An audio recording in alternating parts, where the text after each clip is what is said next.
आप सभी इस वीडियो में शुरू से लेकर अंत तक बने रहिएगा। जो 16 अक्टूबर को एग्जाम हुआ था उसी का हम सबसे पहले क्वेश्चन करवाने वाले हैं। तो देखो एक का अगर आप ऑप्शन सी 14 नवंबर बता रहे हैं तो आपका बिल्कुल सही जवाब है।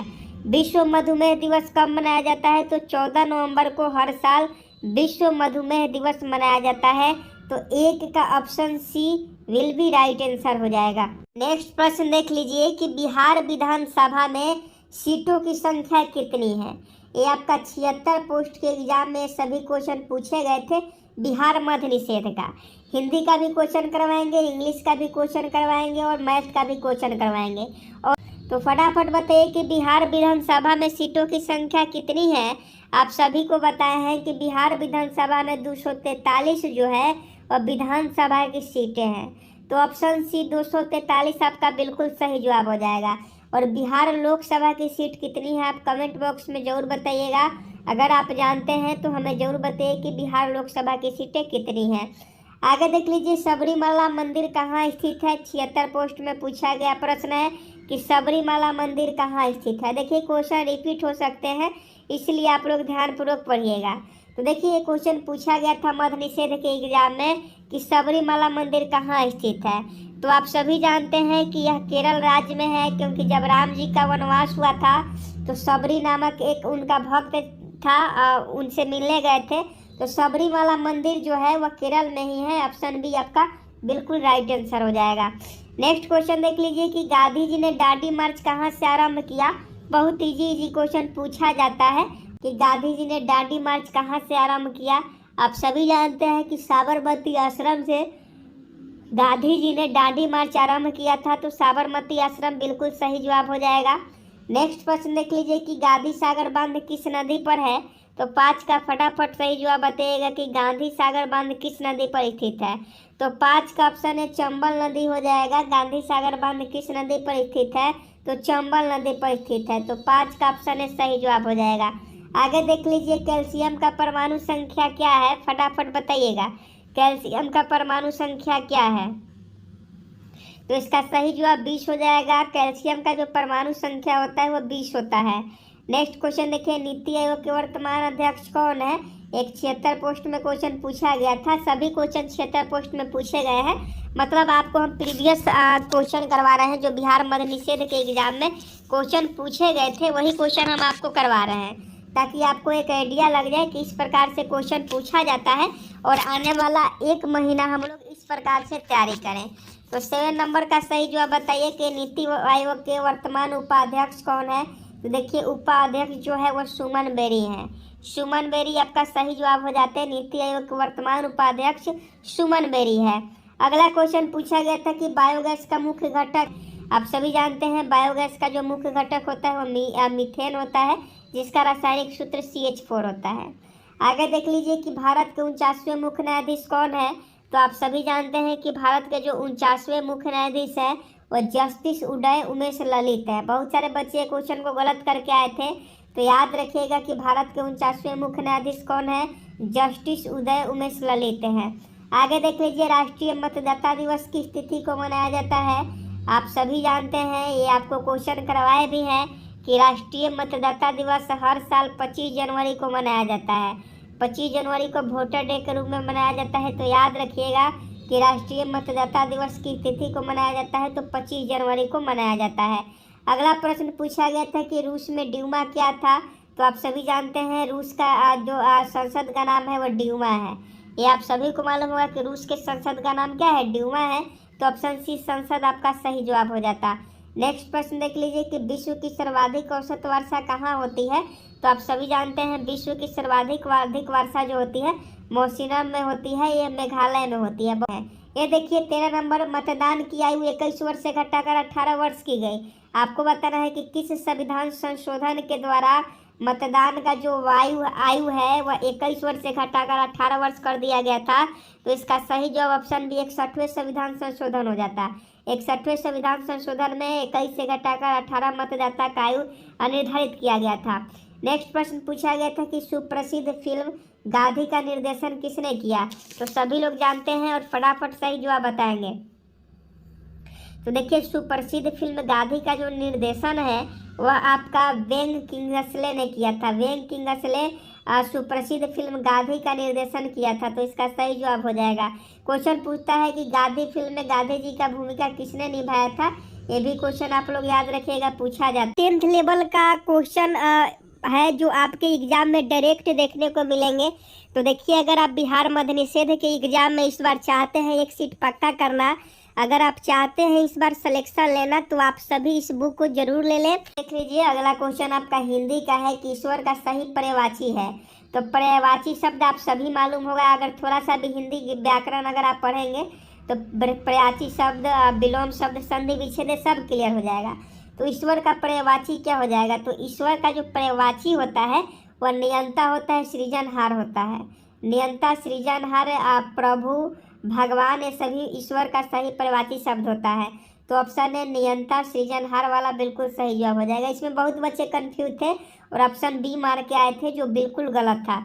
आगे देख लीजिए, सोनालिका एवं कल्याण सोना किसकी उच्च उत्पादन वाली किस्म है। साइंस के प्रैक्टिस सेट में आपको ये क्वेश्चन करवाए थे और पूछा भी था कि सोनालिका एवं कल्याण सोना किसकी उच्च उत्पादन वाली किस्में हैं। तो 16 का ऑप्शन बी हो जाएगा गेहूं। गेहूं जो है वो सोनालिका एवं कल्याण सोना उच्च उत्पादन वाले किस्में हैं। अगला क्वेश्चन पूछा था कि सुबीर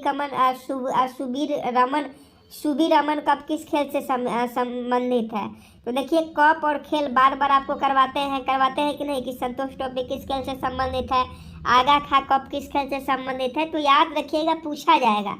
तो ये सुबीर रमन कप पूछा था। तो देखिए, सुबीर रमन कप जो है वह बैडमिंटन से संबंधित है। तो ऑप्शन बी सही जवाब हो जाता। पताल शब्द का विलोम क्या होगा। विलोम का मतलब होता है उल्टा, मतलब ऊपर कहें तो आप नीचे कहिएगा, हम आगे कहेंगे तो आप पीछे कहिएगा, हम पॉजिटिव कहेंगे तो आप नेगेटिव कहिएगा, यही उल्टा हुआ। तो पताल शब्द का विलोम क्या होगा। तो देखिए, पताल शब्द का जो विलोम है वह आकाश होता है। पताल नीचे, आकाश ऊपर, माने ऊपर के नीचे या नीचे के ऊपर, यही उल्टा है, अपोजिट। एंटोनिम जिसे आप लोग इंग्लिश में कहते हैं। देख लीजिए 19 नंबर क्वेश्चन कि जड़त्व के नियम को क्या कहा जाता है। ये भी क्वेश्चन बिहार मद्य निषेध के 76 पोस्ट में पूछा गया था। सभी क्वेश्चन सेम टू सेम आपका पेपर ही है। 76 पोस्ट के लिए जो 16 अक्टूबर का एग्जाम हुआ था वही पेपर है, और हम आपको इसीलिए दिखाना चाहते हैं कि आपको भी संतोष हो जाए, आप भी यह जान लें कि किस प्रकार के क्वेश्चन आपके बिहार मद्य निषेध के एग्जाम में पूछे जाएंगे और किस प्रकार से आपको तैयारी करनी है। तो फटाफट बताइए कि जड़त्व के नियम को क्या कहा जाता है। तो देखिए, जड़त्व के नियम को गति का पहला नियम भी कहा जाता है। गति का पहला नियम क्या है। गति का पहला नियम, गति का नियम किसने दिया था, न्यूटन ने दिया था, याद रखिएगा। मानस टाइगर रिजर्व किस राज्य में स्थित है।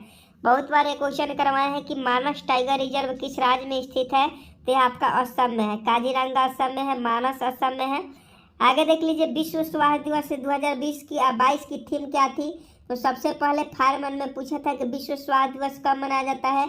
तो 7 अप्रैल को मनाया जाता है। और 2022 में इसका थीम क्या था। तो देखिए, 2022 में जो इसका थीम था वह आपका हमारा ग्रह हमारा स्वास्थ्य था। अगर पूछे कि विश्व स्वास्थ्य दिवस 2022 की थीम क्या, हमारा ग्रह हमारा स्वास्थ्य है, कब मनाया जाता है। तो 7 अप्रैल को हर साल मनाया जाता है। अगला क्वेश्चन देखिए कि सर्वप्रथम भूगोल शब्द का प्रयोग किसने किया था। तो इरेटोस्थनीज आपका बिल्कुल सही जवाब हो जाएंगे। बहुत बार ये क्वेश्चन प्रैक्टिस सेट में करवाए हैं। अगर आप डेली क्लास करते हैं तो आपको मालूम होगा कि सर्वप्रथम भूगोल शब्द का प्रयोग किसके द्वारा किया गया, इरेटोस्थनीज के द्वारा। नेक्स्ट क्वेश्चन देख लीजिए 23 नंबर कि भारत में बिहार का जिसके उत्पादन में विशिष्टीकरण है वह। आपको बताना है कि बिहार में सबसे ज़्यादा किस चीज़ की उत्पादन होती है। तो आप सभी जानते हैं कि हाजीपुर के केला और मुजफ्फरपुर का लीची। तो भारत में सबसे अधिक जो उत्पादन होता है वो लीची का होता है। कहाँ होता है, तो आपका हाजीपुर का लीची कहाँ होता है, लीची आपका मुजफ्फरपुर में होता है। तो 23 का ऑप्शन सी आपका बिल्कुल राइट आंसर हो जाएगा। 24 का देख लीजिए, 1857 की क्रांति के समय भारत के गवर्नर जनरल कौन थे। तो आप सभी जानते हैं कि 1857 की क्रांति के समय भारत के जो गवर्नर जनरल थे वो लॉर्ड कैनिंग थे। लॉर्ड कैनिंग 1857 के क्रांति के समय भारत के गवर्नर जनरल थे। गांधी साथी पुरस्कार का नवीनतम विजेता कौन है। तो देखिए, गांधी साथी पुरस्कार 2022 किसे दिया गया। तो यह आपका बांग्लादेश को दिया गया। गांधी शांति पुरस्कार बांग्लादेश को दिया गया। केंद्रीय तंत्रिका तंत्र निर्मित होता है, साइंस का क्वेश्चन है।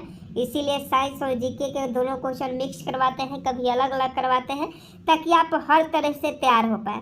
तो देखिए इसका सही जवाब ऑप्शन हो जाएगा मस्तिष्क व मेरुरज्जु द्वारा। अगला क्वेश्चन पूछा गया था कि काल बैसाखी चलती है, तो आप सभी जानते हैं कि काल बैसाखी जो चलती है वह आपका बंगाल में चलती है। काल बैसाखी कहाँ चलती है? बंगाल में चलती है। INS विराट है, तो देखिए INS विराट जो है क्या है? तो INS विराट की हम लोग बात करें तो यह एक विमानवाहक पोत है। याद रखिएगा INS विराट क्या है? विमानवाहक पोत है। नेक्स्ट क्वेश्चन पूछा गया था कि स्वराज पार्टी का गठन किसने किया था?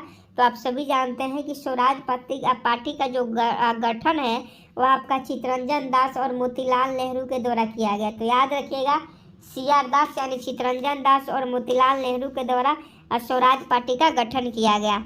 अगला क्वेश्चन देख लीजिए कि किस संगठन ने मेरी सहेली नामक पहल प्रारंभ की है? किस संगठन ने मेरी सहेली नामक पहल प्रारंभ की है? तो यह इसका सही जवाब भारतीय रेलवे हो जाएगा। इंडियन रेलवे ने मेरी सहेली नामक पहल प्रारंभ की है। अगला क्वेश्चन देखिए कि फसलें जिन्हें हम शीत ऋतु में उगाते हैं क्या कहलाती है?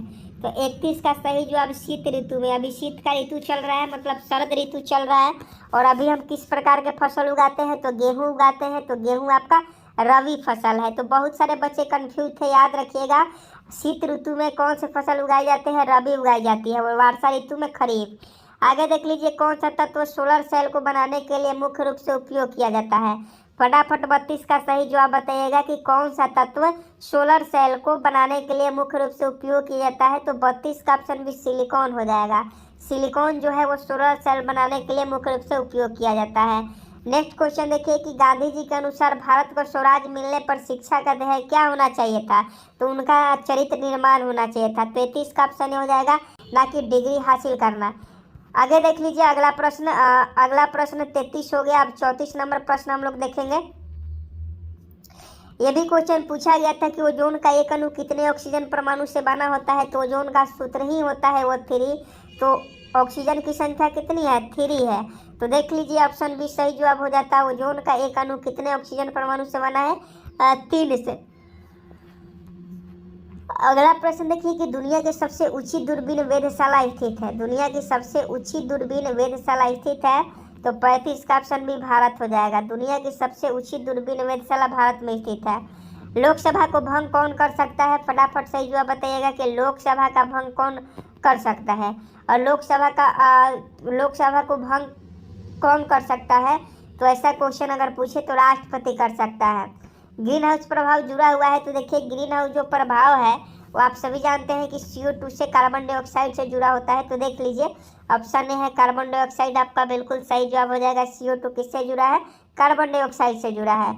आगे देखिए कि टमाटर किस अम्ल का प्राकृतिक स्रोत है? तो आप सभी जानते हैं कि टमाटर में कौन सा अम्ल पाया जाता है? तो टमाटर में ऑक्जेलिक अम्ल पाया जाता है। बहुत सारे बच्चे इसमें कार्बोक्सिलिक अम्ल मार के आए थे, लेकिन उनका गलत था। टमाटर में ऑक्जेलिक अम्ल पाया जाता है। और सिरका में कौन सा अम्ल पाया जाता है? आप कमेंट बॉक्स में हमें जरूर बताइए कि सिरका में कौन सा अम्ल पाया जाता है। आगे क्वेश्चन देख लीजिए कि किस कोशिकांग को कोशिका का ऊर्जा घर कहा जाता है? देखिए पावर हाउस पूछे उसे भी माइटोकॉन्ड्रिया ही कहा जाएगा, या कोशिका का ऊर्जा घर पूछे, दोनों का बात एक ही है। तो इसका सही जवाब माइटोकॉन्ड्रिया हो जाएगा। बहुत बड़े प्रैक्टिस सेट में आपको क्वेश्चन करवाए हैं कि किस कोशिकांग को कोशिका का ऊर्जा घर कहा जाता है? माइटोकॉन्ड्रिया को कहा जाता है। नेक्स्ट प्रश्न देख लीजिए कि किसने business the speed of thought पुस्तक के लिखा था? तो आपको अदर पुस्तक से भी क्वेश्चन करवाते हैं, तो याद रखिएगा कि किसने business the speed of thought पुस्तक लिखी। तो 40 का जो हो जाएगा ऑप्शन है बिल गेट्स हो जाएगा। आगे देख लीजिए कि कौन से जीव परजीवी पोषण युक्ति दर्शाते हैं? परजीवी का मतलब क्या? वह दूसरे पर निर्भर करते हैं। परजीवी का मतलब हुआ कि वह अपना भोजन स्वयं नहीं बनाते हैं, किसी के द्वारा भोजन बनाया जाता है और वो खा लेते हैं, तो उसे परजीवी कहते हैं। तो परजीवी इसमें से कौन सा? अमरबेल है। आप देखे होंगे रोड के साइड में या किसी भी पेड़ पौधे पर रोड के साइड में या गांव में या जंगलों में आप देखे होंगे कि मान लीजिए कि एक पेड़ है तो इसके ऊपर एक कुछ छाप लेता है, जिसे झरकट का पेड़ हो गया या शीशम का पेड़ हो गया, ये सब पेड़ पर ऊपर मतलब उसका जड़ नहीं होता है, लेकिन ऊपर उसका लतर जैसा फैल जाता है, पूरा पेड़ में छाप लेता है। तो मतलब वह अमरबेल होता है और वह परजीवी होता है, क्योंकि वह अपना भोजन स्वयं नहीं बनाता है, वो जो पौधा भोजन बनाता है उसी से वो लेता है, तो उसे कशकुट्टा या अमरबेल कहा जाता है। आगे देखिए कि सड़क पर कोई खड़ा है, वाक्य में रेखांकित शब्द सर्वनाम है। सड़क पर कोई खड़ा है, अब बताइए कि सड़क पर कोई खड़ा है या क्या है। सर्वनाम बताना है, तो आप सभी जानते हैं कि सर्वनाम कितने भेद हैं, सर्वनाम के 6 भेद होते हैं। तो सड़क पर कोई खड़ा है तो यह अनिश्चयवाचक है। सड़क पर कोई यहाँ बता रहा है कि वाक्य में रेखांकित शब्दों में सर्वनाम है, तो इसमें आपको जो है सर्वनाम बताना है। तो यह अनिश्चित है, कोई भी खड़ा हो सकता है, हम हो सकते हैं या आप हो सकते हैं या कोई दूसरा हो सकता है या जानवर हो सकता है। कोई खड़ा है का मतलब क्या हुआ, तो इसका सही जवाब अनिश्चय है, मतलब वह निश्चित नहीं है, तो अनिश्चयवाचक संज्ञा हो जाएगा। आगे देखिए कि पूर्व योजना आयोग अब कहलाता है, तो पहले का जो योजना आयोग था उसे ही आज हम लोग नीति आयोग के नाम से जानते हैं, जिसका अध्यक्ष प्रधानमंत्री होते हैं। आगे देखिए कि भारतीय संविधान का कौन सा भाग मूल अधिकार के बारे में है, बहुत बार क्वेश्चन करवाया है कि भारतीय संविधान का कौन सा भाग मूल अधिकार के बारे में है। तो 44 का देख लीजिए, ऑप्शन बी हो जाएगा, भाग थर्ड जो है वो भारतीय संविधान का मूल अधिकार के बारे में बताता है। आगे देखिए कि किस युक्ति में विश्वस वलयम द्विक परिवर्तक का कार्य करता है। तो देखिए 45 का जो सही जवाब हो जाएगा वह आपका क्या हो जाएगा, द्विक पर्यक ना पूछा है, तो इसका सही जवाब विद्युत मोटर हो जाएगा। नेक्स्ट प्रश्न देखिए कि दुनिया का सबसे ऊंचा रेलवे पुल किस नदी पर बनाया गया है, तो आप सभी जानते हैं इस चेनाब नदी पर बनाया गया है। दुनिया का सबसे ऊंचा रेलवे पुल चेनाब नदी के ऊपर बनाया गया है। अगला प्रश्न देखिए, एशिया का सबसे बड़ा पशु मेला, ये क्वेश्चन पूछा गया था और 7 तारीख को मेला समापन हुआ। और सोनपुर का मेला कहाँ लगता है, बिहार में लगता है, जो एशिया का सबसे बड़ा पशु मेला है। आगे देखिए सुंदर शब्द का सही विपरार्थक शब्द चुनिए, तो विपरार्थक का मतलब होता है उल्टा यानी विलोम। तो सुंदर का उल्टा क्या होगा, आप सुंदर है तो वह बदसूरत है, मतलब उल्टा हो जाएगा, तो बदसूरत आपका बिल्कुल सही जवाब हो जाएगा। कंप्यूटर से संबंधित एक क्वेश्चन पूछा गया था कि एक नए डॉक्यूमेंट को खोलने का शॉर्टकट की क्या है। देखिए कंप्यूटर का कोर्स किया है तो आपको शॉर्टकट की मालूम होगा, तो इसका सही जवाब ऑप्शन हो जाएगा Ctrl+N दाबिएगा, Ctrl+N, तो एक नया विंडो खुल जाएगा जिसमें एक नए डॉक्यूमेंट को खोलने का शॉर्टकट की है Ctrl+N। आगे देखिए पंजाब ने परंपरागत रूप से जिसके द्वारा गरीबी को कम करने में सफलता प्राप्त की है वह है, आपको बताना है कि पंजाब ने परंपरागत रूप से जिसके द्वारा गरीबी को कम करने में सफलता प्राप्त की है वह है, तो 50 का ऑप्शन है ऊंची कृषिगत समृद्धि पर है, तो 50 का ऑप्शन है आपका बिल्कुल राइट आंसर हो जाएगा। 51 नंबर क्वेश्चन देख लीजिए कि रदरफोर्ड प्रकीर्णन प्रयोग में अल्फा कणों का स्रोत क्या था। कि रदरफोर्ड जब प्रकीर्णन प्रयोग कर रहा था तो उसमें अल्फा कण का स्रोत क्या था, तो उसमें अल्फा कण का स्रोत हीलियम का नाभिक था, तो हीलियम का नाभिक सही जवाब हो जाता। अगला क्वेश्चन पूछा है कि मनुष्य के कान के बाहरी हिस्से को क्या कहते हैं, तो जो आपके कान है, क्या है, जो आपके कान है, ये जो आपके कान है उसे हम लोग क्या कहते हैं, कर्ण पलव कहते हैं या कर्ण पटल कहते हैं, लेकिन कर्ण पलव है तो सही जवाब हो जाता, अगर कर्ण पटल रहता तो सही जवाब हो जाता। बहुत सारे बच्चे गलत करके आए थे। आगे देख लीजिए कि टोल्स्टॉय ने अपनी समाधि के विषय में क्या कहा था, तो देखिए टोल्स्टॉय ने अपनी समाधि के बारे में बताया था कि निर्धन से निर्धन व्यक्ति की समाधि होती है, मतलब निर्धन से निर्धन व्यक्ति की समाधि होती है, तो इसका सही जवाब हो जाएगा ऑप्शन है, टोल्स्टॉय ने अपनी समाधि के विषय में यही कहा था कि निर्धन से निर्धन व्यक्ति की समाधि होती है। आगे देख लीजिए कि कोलंबस ने किस बंदरगाह से अपनी महान यात्रा के लिए प्रस्थान किया था, तो आप सभी जानते हैं कि कोलंबस जो था वह अपना पालोस बंदरगाह, कोलंबस ने पालोस बंदरगाह से अपनी महान यात्रा के लिए प्रस्थान किया था और कोलंबस ने ही अमेरिका का खोज किया, याद रखिएगा। आगे देख लीजिए कि कौन सा प्रोटोकॉल ईमेल सेवाओं के लिए उपयोग किया जाता है। देखिए अगर ईमेल सेवाओं के लिए प्रोटोकॉल की हम लोग बात करें तो वो जो प्रोटोकॉल होता है उसे हम लोग SMTP कहते हैं, इसमें SMTP कहते हैं जो आप ईमेल सेवाओं के लिए उपयोग करते हैं। अगला क्वेश्चन 56 नंबर देख लीजिए कि गांधी जी ने 1917 में चंपारण सत्याग्रह क्यों संचालित किया। तो देखिए गांधी जी ने 1917 में चंपारण सत्याग्रह जो है दमनकारी नील बगान व्यवस्था के खिलाफ यानी तीनकठिया प्रथा के खिलाफ 1917 में चंपारण सत्याग्रह शुरू किया। एक व्यास समित पुष्प का उदाहरण है। तो देखिए एक व्यास समित पुष्प बायो का क्वेश्चन है, ऐसे क्वेश्चन पूछते हैं, कंफ्यूज नहीं होना है, तो इसका मटर हो जाएगा। आगे देखिए कि सूक्ष्म जीव रोग का उदाहरण जिसका स्थानांतरण लैंगिक संपर्क से होता है। देखिए सूक्ष्म जीव रोग का उदाहरण, इसका स्थानांतरण लैंगिक संपर्क से होता है, तो इसका सही जवाब जो हो जाएगा सिफिलिस हो जाएगा। सिफिलिस बिल्कुल सही जवाब हो जाएगा। आगे देखिए कि कौन सी समिति चुनाव सुधारों से संबंधित नहीं है। तो देखिए चुनाव संबंधी सुधार से दिनेश गोस्वामी समिति संबंधित नहीं है, ये बिल्कुल अलग है, इसको चुनाव से कुछ लेना देना नहीं है, तो ऑप्शन सी सही जवाब हो जाएगा। आगे देखिए कि कायिक प्रवर्धन का लाभ यह है कि इस प्रकार उत्पन्न सभी पौधे होते हैं। कायिक प्रवर्धन का लाभ यह है कि इस प्रकार के उत्पन्न सभी पौधे क्या होते हैं, तो वो जो होते हैं आनुवंशिक रूप से समान होते हैं। अगला क्वेश्चन देखिए 61 नंबर की, कौन सा देश चतुर्भुज सुरक्षा संवाद जिसे क्वाड के रूप में भी माना जाता है का सदस्य नहीं है। तो 61 का ऑप्शन सी रूस हो जाएगा, क्वाड का सदस्य रूस नहीं है। आगे देखिए कि पंडित चंद्रनाथ मिश्र अमर डैश से संबंधित है। तो देखिए पंडित चंद्रनाथ मिश्र अमर किससे संबंधित है, तो 62 का ऑप्शन हो जाएगा साहित्य से संबंधित है। पंडित चंद्रनाथ मिश्र अमर जो थे वह साहित्य से संबंधित है। आगे देख लीजिए कि वनस्पति तेल में असाधारणता होती है, इसीलिए वनस्पति से संबंधित क्वेश्चन आपको करवाते रहते हैं कि वनस्पति तेल में साधारणता होती है तो छोटी असंतृप्त कार्बन श्रृंखला होती है।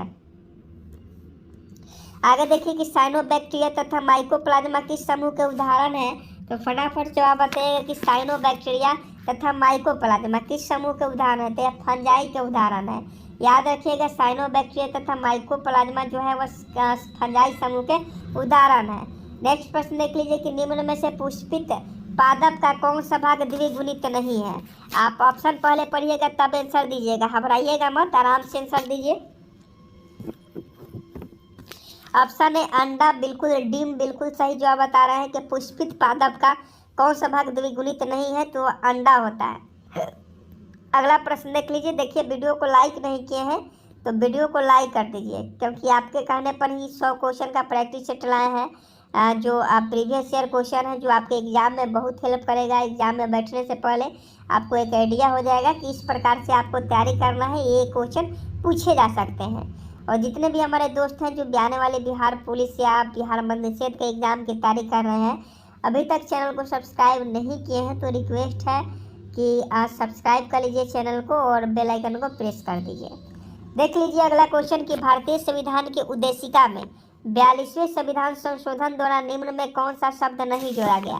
तो 42वें संविधान संशोधन के द्वारा उद्देशिका में जो है वह आपका गणराज्य शब्द को नहीं जोड़ा गया, तो गणराज्य आपका बिल्कुल राइट आंसर हो जाएगा। आगे देखिए 67 नंबर, ये कौन सा एक जीवाणु जनित रोग नहीं है। तो आपको बताए थे कि पंडित का टीका नींव है, पंडित का टीका नींव है, आप याद कर लीजिएगा, आपका सारा डाउट क्लियर हो जाएगा।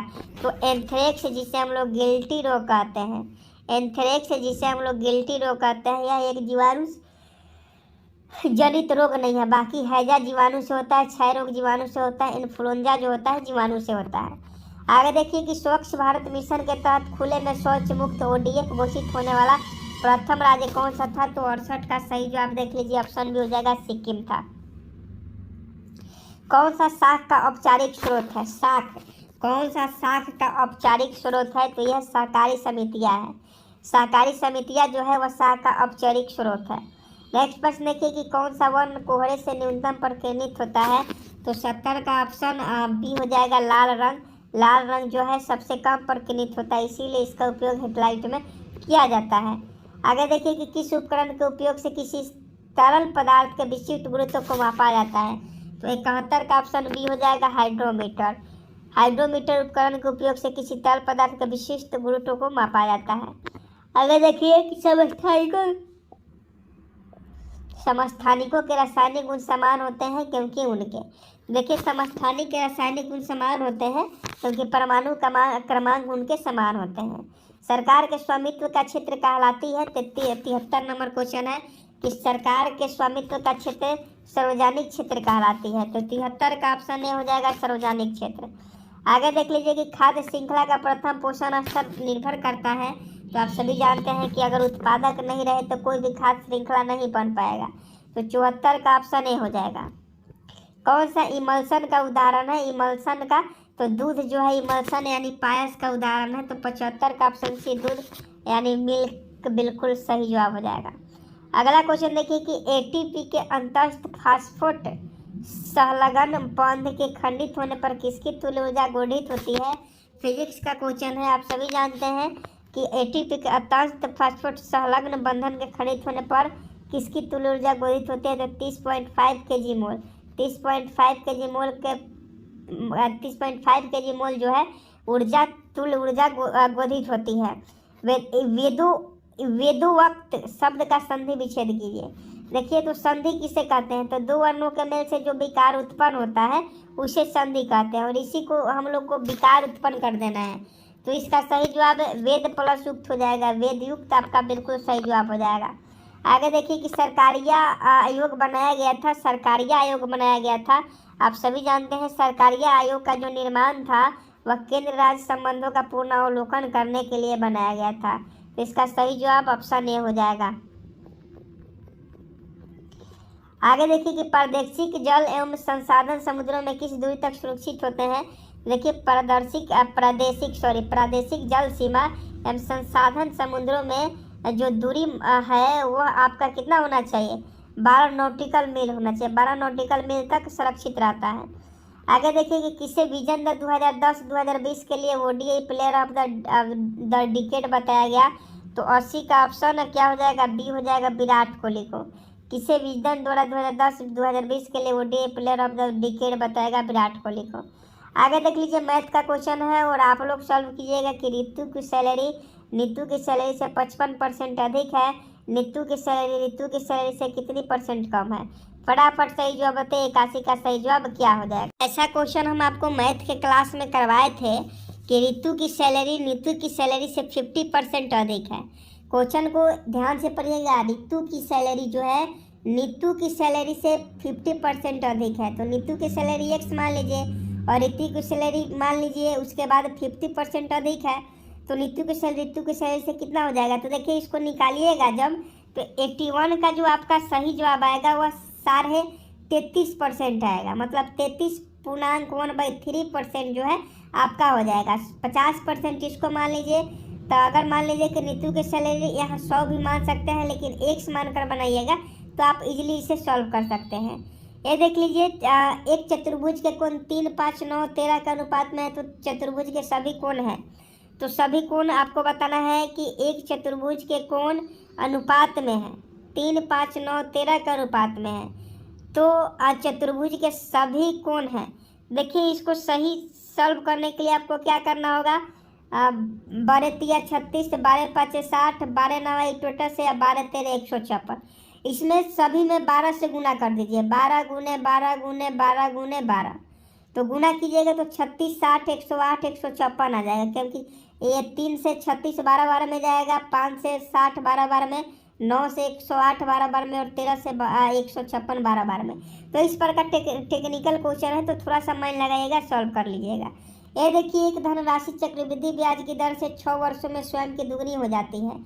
तो कितने वर्षों में वह 8 गुनी हो जाएगी? तो देखिए कोई धनराशि मान लीजिए x है, वो चक्रवृद्धि ब्याज की दर से 6 वर्षों में स्वयं की दुगनी हो जाती है, और उसे 8 वर्ष में कितनी गुनी हो जाएगी? तो यदि 6 वर्ष में स्वयं की दुगनी हो जाती है तो वह 8 वर्ष में कितनी होगी, यही आपको बताना है। तो इसका सही जवाब वह कितने वर्षों में 8 गुनी हो जाएगी, वर्ष बताना है। तो 8 गुनी बताना है ना, तो 6 वर्षों में दुगनी होती है। 6 वर्ष में क्या होता है? दुगना होता है। तो 8 गुनी कितने में हो जाएगी? 18 वर्ष में। तो ऑप्शन सी है 36 18। तो 18 वर्ष आपका बिल्कुल सही जवाब हो जाएगा। आगे 84 नंबर क्वेश्चन देखिए कि यदि 2 वृत्त के क्षेत्रफल का अनुपात 4:9 है तो उनकी परिधि का अनुपात क्या होगा? तो देखिए यदि 2 वृत्तों के क्षेत्रफल का अनुपात दिया है, तो यदि 2 वृत्तों का क्षेत्रफल का अनुपात 4:9 है तो इसका जो क्या हो जाएगा? तो 2:3 हो जाएगा। 2:3 हो जाएगा, तो ऑप्शन बी सही जवाब हो जाएगा। और देखिए इसको सॉल्व करना है। इतना में गुना कर लीजिए, इतना में गुना कर लीजिए, फिर इतना में गुना कर लीजिए और इतना में गुना करके घटा के इसमें जोड़ दीजिए। तो देखिए इसको सॉल्व कीजिएगा तो इसको सॉल्व करने के बाद कितना आ जाएगा, तो इसको सॉल्व कीजिएगा तो 1000 सही जवाब हो जाएगा। ये देखिए क्वेश्चन पूछा गया था 1.6 का सरलतम रूप। तो इसे हम मैथ के क्वेश्चन में आपको बताए थे कि कैसे करना है। तो 1.6 लिख दीजिए और दशमलव के बाद में कौ गो शून्य है, एगो, तो ये लिख दीजिए। तो कितना हो जाएगा, 86 का सही जवाब कितना हो जाएगा, देख लीजिए। यहाँ क्या हो जाएगा, 8 और 5, 8 और 5 नहीं, रुकिए रुकिए रुकिए रुकिए, यहाँ कुछ गड़बड़ हो रहा है। ऐसा क्वेश्चन आपको बताए थे कि 1.6 तो 16, एक तो यहाँ 10, तब 5 हो जाएगा, 8 हो जाएगा। तो इसका सही जवाब क्या हो जाएगा, 5/3 हो जाएगा। 86 का ऑप्शन भी हो जाएगा।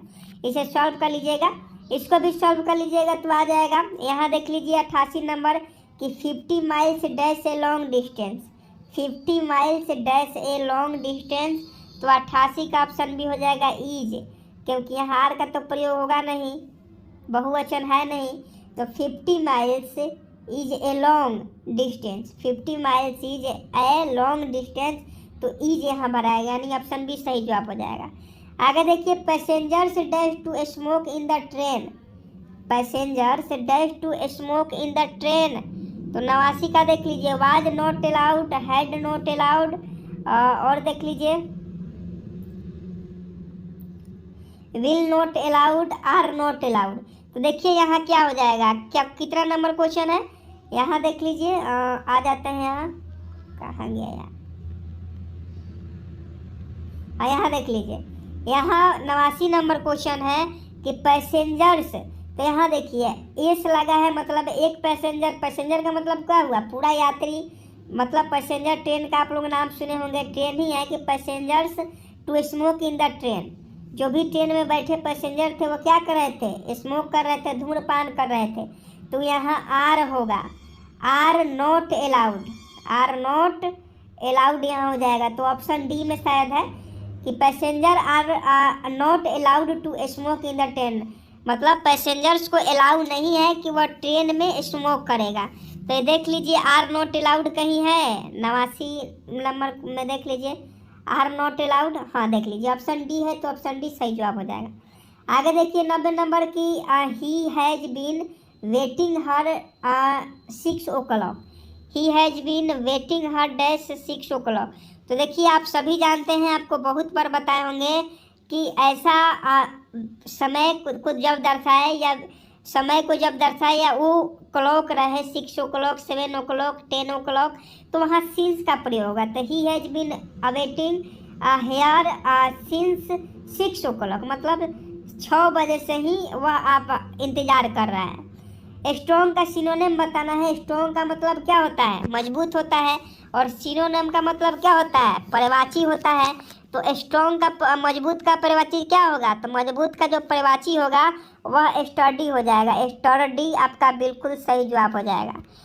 अगर एंटो ने पूछता तो आपका स्ट्रॉन्ग का मन मजबूत होता है, तो कमज़ोर वीक हो जाता। आगे देखिए, the decision was taken by me, choose the correct active voice. तो the decision was taken by me, the decision was taken by me. तो आई टूक द डिसीजन, बिल्कुल सही जवाब, I took the decision. The decision was taken by me का अगर हम लोग active voice में कन्वर्ट करें तो I took the decision, option A हो जाएगा।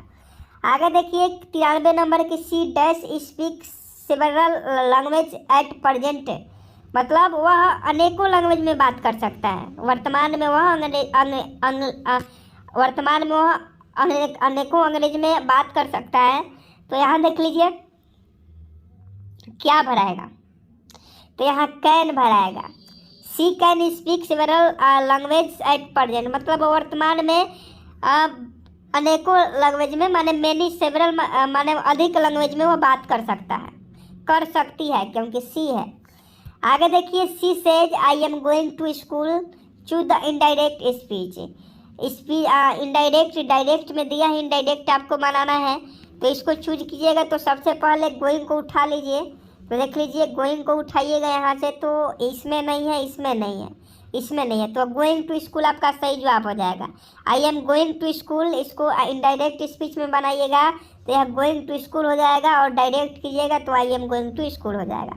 95 नंबर क्वेश्चन देखिए कि जब तनु हाइड्रोलिक अम्ल को लोहे की विलयन में मिलाया जाता है तो क्या होता है। तनु हाइड्रोक्लोरिक अम्ल, तनु हाइड्रोक्लोरिक अम्ल मतलब जब तनु हाइड्रोक्लोरिक अम्ल को लोहे की विलयन में मिलाया जाता है तो क्या होता है, तो ये जो होता है हाइड्रोजन गैस और आयरन क्लोराइड बनता है। 1932 का पूना पैक्ट किससे संबंधित था, तो आप सभी जानते हैं कि 1900 का जो 32 का पूना पैक्ट हुआ था महात्मा गांधी और भीमराव अंबेडकर के बीच जो जेल में हुआ था, जिसे पूना समझौता के नाम से जानते हैं, तो वह दलित वर्गों के राजनीतिक अधिकारों के लिए हुआ था। आगे देखिए कि किस राज्य में 2011 में साक्षरता दर देश में सबसे कम थी। देखिए किस राज्य में 2011 में साक्षरता दर देश में कम थी, तो राज्य में कम थी ना, तो इसका सही जवाब ऑप्शन ए बिहार हो जाएगा। बिहार में साक्षरता दर कम थी। आगे देखिए कोलाइडी कणों द्वारा प्रकाश के प्रकीर्णन की परिघटना कहलाती है, तो 98 का ऑप्शन है टिंडल प्रभाव उसे कहते हैं। कोलाइडी कणों के द्वारा प्रकाश के प्रकीर्णन की जो परिघटना होती है उसे टिंडल प्रभाव कहा जाता है। 11th केमिस्ट्री में पढ़ना है। कोडरमा अभ्रक उत्पादन केंद्र डैश राज्य में स्थित है, तो देखिए कोडरमा जो है अभ्रक उत्पादन के लिए प्रसिद्ध है, और यह किस राज्य में है, तो यह छत्तीसगढ़ में है। आगे देख लीजिए कि कोयला संसाधन का उदाहरण है, तो आप सभी जानते हैं कोयला कैसा संसाधन है, तो अनवीकरणीय संसाधन है, तो इसका सही जवाब ऑप्शन बी हो जाएगा। 100 का ऑप्शन बी आपका बिल्कुल राइट आंसर हो जाएगा। तो देखिए अभी हम लोगों ने चक्षु बुक से जो आपका 16 अक्टूबर का एग्जाम हुआ था उसी का क्वेश्चन देखें।